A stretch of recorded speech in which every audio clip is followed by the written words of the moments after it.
take a look at other things. What kind of spells do you hear people want? Love. Money. No. Love spells. I'll tell a Cinderella story. Y'all know the story about Cinderella. Poor little Cindy, kicking in the ashes down here. The prince up here is throwing his daddy's throwing him a party. Now, think about it, folks. This is a young guy that's about to inherit a kingdom, and he can't get a date.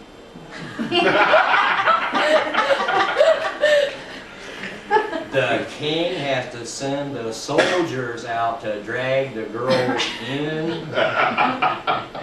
Something's wrong with this story.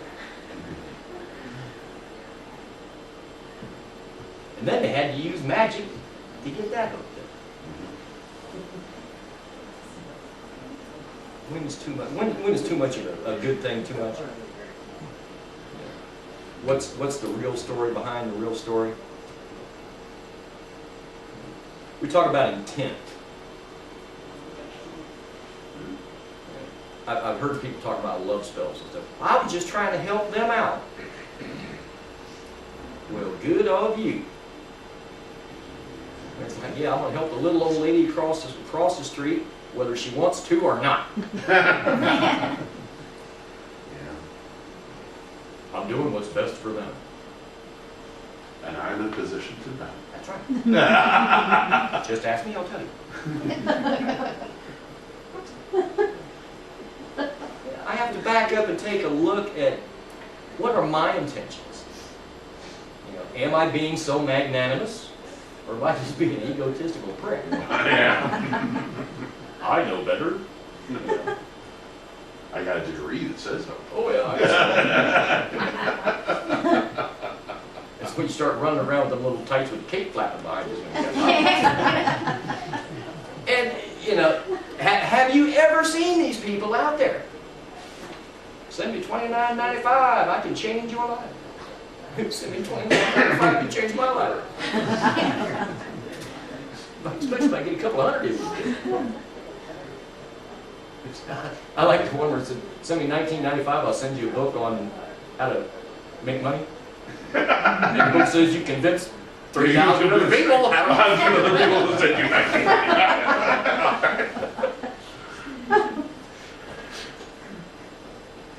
That's the ethics behind this. What's your real reason? You know, we talk about the Wiccan reed. Harm none.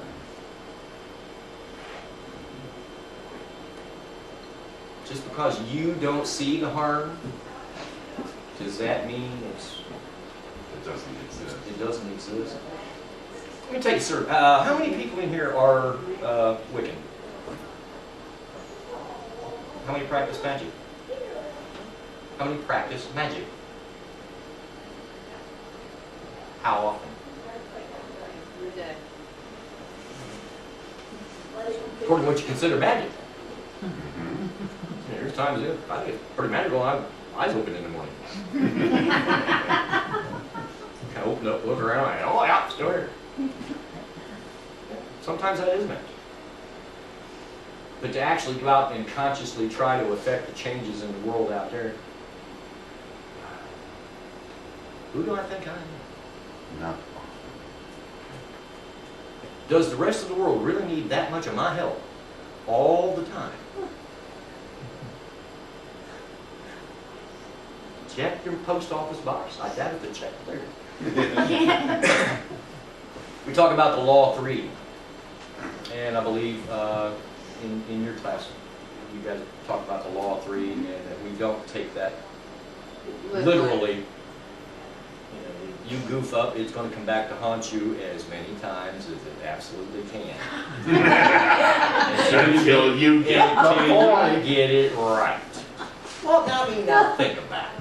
If you were teaching a class, you know, and you're trying to get this kid to figure out 2 + 2 = 5.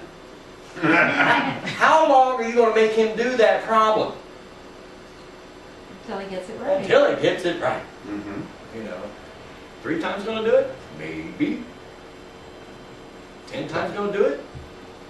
Maybe. You know, I have to call his parents, you know, sometimes you gotta do what you gotta do. I don't know about you guys, but I've had a few spiritual clue-by-fours in my life.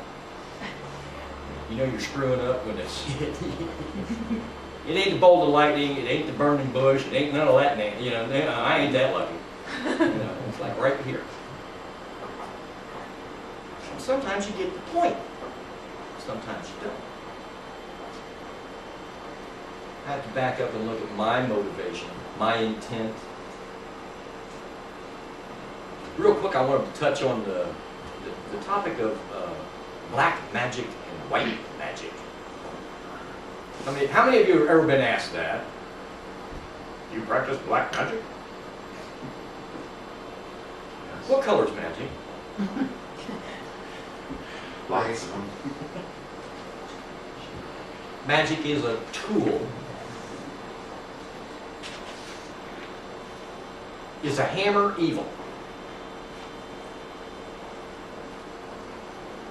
According to whose hands it's in. Learn what's being done with it. Yeah.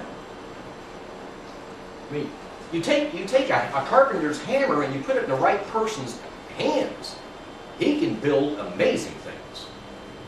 Take the same hammer, put it in a psychopath's hands, you got a problem. Now, when I was going to college and working with construction crews, I know a few people who should not be handling hammers. They're dangerous to themselves and others. Not intentionally. They're just klutzes. You don't give a child a chainsaw and show him how to start it. That's irresponsible. He's going to hurt himself or somebody else. Or he's going to really mess up your living room bad. I don't see magic as being any different than that. Personal responsibility. Are you trying to play with a chainsaw and don't even know how to start it right? Are you trying to play with a hammer and you've never been able to drive a nail in your life? Doesn't mean you can't learn. But learn properly. Learn the reasons why. Does that make sense? The magic is only as evil as the person that's using it.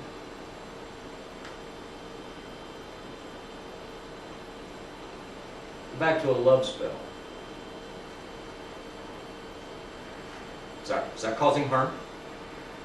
Is it tampering with somebody? Is it? It would depend on how you cast it, I guess. That would be the question I would ask. You tampering with somebody else's emotions. Yeah, let's do what the intent was. Mm-hmm. And you said how you cast it. Are you asking me to elaborate? Yes, please. Oh, well, I've only ever read books so far, but if you cast a spell to draw love to you, that is not the same as casting a spell on somebody for them to love you. I can live with that. Here I am, come and find me. Yes. Yeah. Instead of, Open invitation. yeah. Yeah. Yeah. That would be one thing. Now see, I would call it, the intent is a little different. I'm only affecting me. I'm open. I'm going to be receptive. Instead of picking out a target Yeah. and playing Cupid. I've gotten into an argument with people before that say, oh, well, you know, you're not tampering, you know, excuse me, if I go down the alley here late at night and I find a young lady that I think really, you know, and she, you know, I'm going to force her to love me. What's that called? Right. Where I come from. And I really don't see those kind of love spells as being any different. I've been argued with before, that's my opinion. But no, I would agree with you. You toss it out there, here I am. That's leaving things open.